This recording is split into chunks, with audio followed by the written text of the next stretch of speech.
Hi hello नमस्कार. तर सगळं काही एकाच ब्लॉगमध्ये दाखवणं शक्य होत नाही, त्याच्यामुळे मी मिलनच्या बर्थडेचे असे 1-2 ब्लॉग बनवले आहेत, जेणेकरून मलाही माझ्याकडे छान मेमरीज राहतील सुटसुटीत आणि सगळंच काही गोंधळल्यासारखं होणार नाही. त्याच्यामुळे मी बर्थडेचे ब्लॉग मी असे सेपरेट केलेले आहेत. तर चिरू मी आणि ऋषिकेश शिरूरला चाललो होतो. मला मिलनसाठी छोट्या छोट्या गोष्टी गोळा करायच्या होत्या, कारण त्यांना सरप्राईज द्यायचं होतं. तर पहिल्यांदा आम्ही बुके बनवायला टाकला इथे फ्लोरिस्टकडे. तर त्यांची ती बुके बनवायची तयारी चालू होती. तोपर्यंत म्हटलं आपण आतमध्ये जाऊन येऊयात गावामध्ये मग ऋषिकेश मी आणि चिनू गेलो. केक शॉपमधनं छोट्या छोट्या गोष्टी मी जमा करून घेतल्या.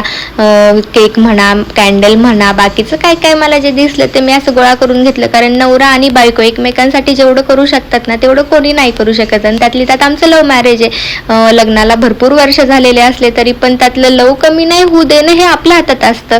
आणि त्याच्यानंतर सगळ्यात महत्त्वाची गोष्ट म्हणजे मी जेव्हा मिलनला भेटले होते फर्स्ट टाइम लग्नाच्या आधी, तेव्हा त्यांच्या गळ्यात अशी मोत्यांची माळ होती. ती मी पहिल्यांदाच बघितली होती आणि ती त्यांना खूप छान दिसत होती.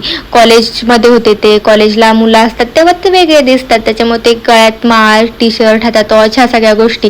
आणि त्याच्यानंतर ती माळ तुटली आणि हरवली. त्याच्यानंतर ती परत आम्ही काय बनवली नाही. म्हटलं मिलनच्या बर्थडेला आपण हेही गिफ्ट देऊयात. जे काय मी पैसे साठवते घर खर्चातनं यातनं त्यातलं मी अशा छोट्या छोट्या गोष्टी घेत असते. मग घरी आले आणि सगळं काही वरती ठेवायला गेले. येणाऱ्या ब्लॉगमध्ये बर्थडे सेलिब्रेशन बघा.